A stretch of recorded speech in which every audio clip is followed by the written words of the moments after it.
La migration irrégulière, c'est passer la frontière sans les documents requis. Ça ne fait de mal à personne, rien n'est volé ou détruit, et ça ne pose pas un danger pour la sécurité nationale. Il y a juste quelqu'un qui a traversé une ligne. Bon, et alors? Alors c'est présenté dans le discours politique comme un crime, mais en fait ça n'est un crime ni contre les personnes, ni contre les biens, ni contre la sécurité nationale. 99,9% des migrants en situation irrégulière ne présentent aucun danger pour la sécurité nationale. La migration irrégulière n'est pas un crime. Oui, c'est la violation d'une règle juridique. C'est vrai, on aurait dû avoir des papiers. Mais c'est la même chose quand on stationne au mauvais endroit sans payer dans la machine. Là. On a violé une règle juridique, on a stationné sans payer. On n'est pas un criminel pour autant. On mérite peut-être la petite punition de la contravention qu'on retrouve sous le pare-brise, mais on n'a pas commis un crime, on n'est pas criminel. Et c'est la même chose pour la migration irrégulière. Les migrants irréguliers ne sont pas des criminels. Ils ne se voient pas eux-mêmes comme des criminels. Ils ne comprennent pas pourquoi on les détient pendant 2 ans sans procès dans certains pays, simplement parce qu'ils ont traversé la frontière. Cette criminalisation dans le discours, elle est intéressante parce qu'elle ne se traduit pas par l'utilisation du droit criminel.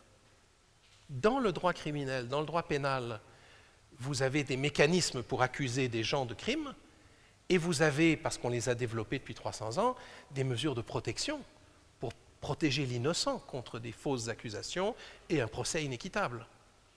On demande une preuve au-delà de tout doute raisonnable, seules certaines preuves sont admises devant les tribunaux et pas d'autres, etc. Il y a toutes sortes de règles de preuve et de procédures pour protéger l'innocent. La migration fait partie du droit administratif, pas du droit pénal. Toutes ces garanties n'existent pas. Le droit administratif n'était pas un droit dangereux jusqu'à ce que les migrants deviennent une des cibles importantes au cours des 30 dernières années. Il n'y a pas les mêmes garanties, il n'y a pas les mêmes règles de preuve, les mêmes règles de procédure.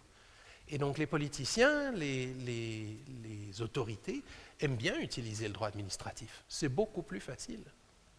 La détention administrative n'a pas du tout les mêmes garanties que la détention pénale, même la détention provisoire. C'est une tendance lourde partout, et c'est une tendance lourde à droite comme à gauche.